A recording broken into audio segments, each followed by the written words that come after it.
Today is February 1, 2024. Our reflection is entitled Commissioned for Kingdom Work, Embracing Our Mission. First reading. 1 Kings chapter 2, verses 1-4, and 10-12. When the time of David's death drew near, he gave these instructions to his son Solomon. I am going the way of all flesh. Take courage and be a man.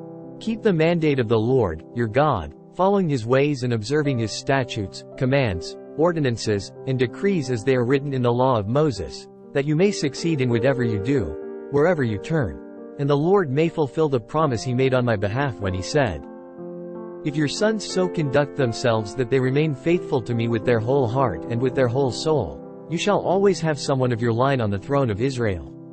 David rested with his ancestors and was buried in the city of David. The length of David's reign over Israel was 40 years. He reigned 7 years in Hebron and 33 years in Jerusalem.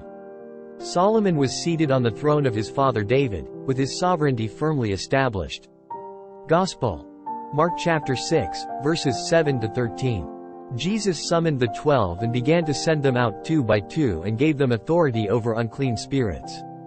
He instructed them to take nothing for the journey but a walking stick, no food, no sack, no money in their belts. They were, however, to wear sandals but not a second tunic.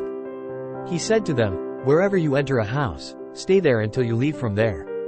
Whatever place does not welcome you or listen to you, leave there and shake the dust off your feet in testimony against them. So they went off and preached repentance.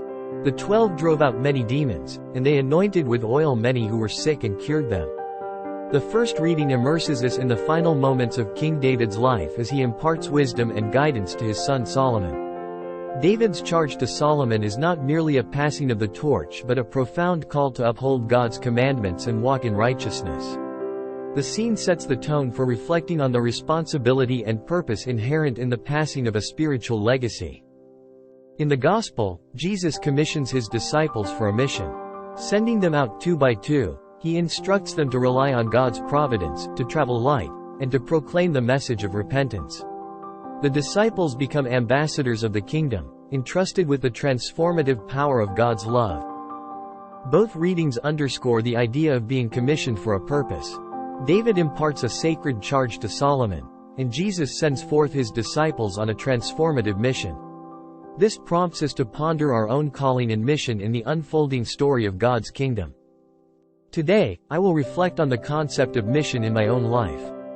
I will prayerfully consider how I can be an ambassador of God's love in my daily interactions. I will seek opportunities to share the transformative message of repentance and grace, recognizing that my actions, no matter how small, contribute to the larger narrative of God's kingdom. Just as the disciples traveled light, I will examine my priorities, ensuring that I am unburdened by unnecessary distractions and fully available for the mission to which I am called. If you found this video meaningful, I invite you to show your support by hitting the like, subscribe and share button, as this will help us reach more people with these reflections. Together, we can create a community that seeks wisdom and spiritual growth.